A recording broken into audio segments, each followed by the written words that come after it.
Olá, meu nome é Carline Biesdorf. Eu fiz graduação e mestrado e atualmente estou fazendo doutorado na UFSC. E todos que vão falar nesse vídeo fazem parte de um grupo de pesquisa na área de física nuclear e de hadrons, do programa de pós-graduação em física da UFSC, sob a orientação da professora Débora Pérez Menezes. Olá, sou Cauã da Fogo Marques, faço doutorado no grupo de pesquisa em Física Nuclear e Hadrons, sob orientação da professora Débora Pérez Menezes. Olá, eu sou a Betânia, eu sou bacharel em Física pela UFSC e mestranda na área de Física Nuclear e de Hadrons também pela UFSC. Sabemos hoje que toda a matéria é constituída, num nível elementar, por quarks e leptons. Mas esses quarks geralmente não são observados livres, porque eles estão confinados dentro de hadrons, que são os prótons, os nêutrons e outras partículas mais massivas, como os híperons, por exemplo. Também sabemos que existem 4 forças fundamentais na natureza: a força gravitacional, a força eletromagnética, a força nuclear fraca e a força nuclear forte. A teoria que explica a interação dos quarks através da força forte é a cromodinâmica quântica, isto é, a QCD. Mas essa teoria é bem complicada. Por quê? Um dos principais motivos é uma coisa chamada liberdade assintótica. A liberdade assintótica diz que a ligação entre os quarks diminui de intensidade à medida que a gente aumenta a energia ou a densidade. Isso quer dizer que, em certas condições de energia e densidade, a ligação entre os quarks pode ser tão fraca que haverá um desconfinamento desses quarks. Ou seja, os quarks podem então ser observados fora dos hadrons, livres. O diagrama de fases da QCD procura nos mostrar as condições em que essa transição da fase de hadrons para de quarks ocorre. Nós temos aqui um exemplo de um diagrama de fases da QCD. Vejam que no eixo horizontal nós temos a densidade e no eixo vertical nós temos a energia. Aqui, no caso, a temperatura. E vejam que nessa região aqui nós temos os hadrons, dentro dos quais os quarks estão confinados, e depois dessa linha, então, nós temos os quarks desconfinados. Como a QCD é uma teoria difícil de resolver, esse diagrama é construído a partir de diferentes cálculos. Para temperaturas altas, ou seja, altas energias e baixas densidades, temos resultados vindos da QCD na rede, a LQCD, que também é uma coisa bem complicada e de alto custo computacional. Já para temperaturas mais baixas e densidades maiores, nós temos os modelos efetivos, com os quais nosso grupo trabalha bastante. Os modelos efetivos nos dizem que a transição de fase nessa região aqui é uma transição de primeira ordem. Já os resultados da QCD na rede nos dizem que essa região aqui é uma transição que a gente chama de crossover. Além disso, esses cálculos devem ser corroborados por resultados obtidos em diversos experimentos, como os realizados no LHC, no RHIC, no FER ou no NICA, por exemplo. Lá, hadrons, como prótons, são acelerados a uma velocidade tão alta que quando eles colidem, a energia é tão grande que ocorre o desconfinamento dos quarks. Já para temperaturas bem baixas, podemos obter dados observacionais de objetos compactos, como as estrelas de nêutrons ou de quarks.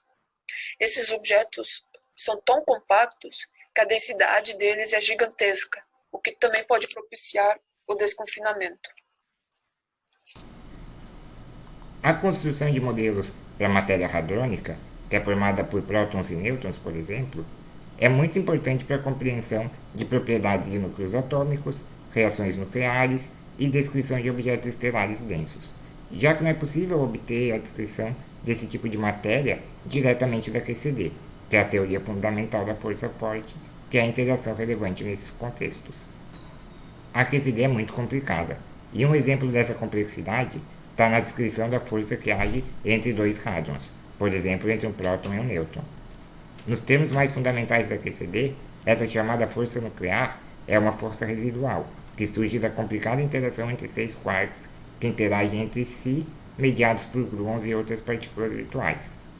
Um dos possíveis diagramas para essa interação é mostrado nessa figura. Esse diagrama remete ao trabalho pioneiro de Yukawa, que, antecipando em quase 40 anos a QCD, propôs uma teoria para a força forte em termos da troca de mesons virtuais, considerando os hadrons como partículas elementares. Por exemplo, esse diagrama mais simples. Embora não seja de natureza mais fundamental, essa abordagem é muito útil na construção de modelos para a interação entre hadrons, que parte dessa ideia básica para obter um formalismo que descreva matematicamente a matéria hadrônica. Existem diversos modelos que partem dessa mesma ideia, a de hadrons interagindo através da troca de mesons, diferindo no número e tipo de mesons envolvidos. Cada modelo ainda possui um conjunto de parâmetros livres, ajustáveis através de dados empíricos. Não existe um modelo para a matéria hadrônica hegemônico em substituição a QCD. Essa figura mostra algumas das propostas de equações de estados derivadas de modelos ajustados com perspectivas diferentes. Nesse caso, as curvas são para matéria pura de nêutrons. Bons modelos fazem previsões que concordam com grandezas experimentais bem estabelecidas para a matéria nuclear, mas também com vínculos astrofísicos vindos da observação de objetos estelares densos. Quando se quer aplicar as equações de estado à descrição da matéria estelar, ainda é importante considerar os hiperons, que são hadrons, como prótons e nêutrons, mas que possuem outros tipos de quark em sua subestrutura, o quark estranho, no caso dos hiperons. Isso traz várias dificuldades extras, porque não se tem tanta informação sobre esse tipo de matéria contendo essas partículas, mas é muito importante para se analisar a possibilidade de transições de fase da QCD, por exemplo. Agora eu vou falar para você sobre matéria de quarks, que é o tema do meu mestrado. Além do estudo do diagrama de fases da QCD, estudos recentes apontam para que o núcleo de estrelas de nêutrons massivas seja composto de matéria de quarks. Isso faz com que a descrição teórica da matéria de quarks seja cada vez mais necessária. Essa descrição esbarra novamente na dificuldade de resolver analiticamente a QCD, de forma que, assim como acontece para a matéria hadrônica, nós precisamos de modelos efetivos para obter a equação de estado da matéria de quarks. E esses modelos podem ser bastante simples ou bastante complicados.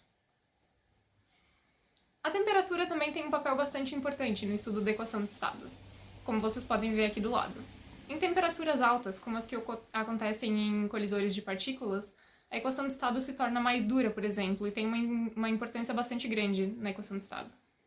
Apesar de toda a experiência cotidiana apontar pra gente que o estado fundamental da matéria sejam os quarks confinados e os leptons, não se pode afirmar ou negar que o verdadeiro estado fundamental da matéria possam ser quarks desconfinados sob certas circunstâncias. A conjectura de Bodmer-Witten nos conta que a presença do quark estranho junto do up e do down pode favorecer esse estado de quarks desconfinados, chamado de matéria estranha. Os modelos de quarks podem ser avaliados de acordo com essa conjectura, sendo que, caso a energia de ligação da matéria de quarks up e down seja superior à energia de ligação do ferro, e a energia de ligação da matéria estranha seja inferior à do ferro, a gente diz que a matéria estranha é estável. Para que possa acontecer a matéria estranha, é necessária uma quantidade grande de quarks estranhos, e eles só costumam aparecer em densidades mais altas. Essas densidades poderiam ser encontradas na natureza, por exemplo, em estrelas compactas, de forma que ao invés de você ter uma estrela de nêutrons, você, teoricamente, poderia ter uma estrela estranha, composta completamente de matéria estranha.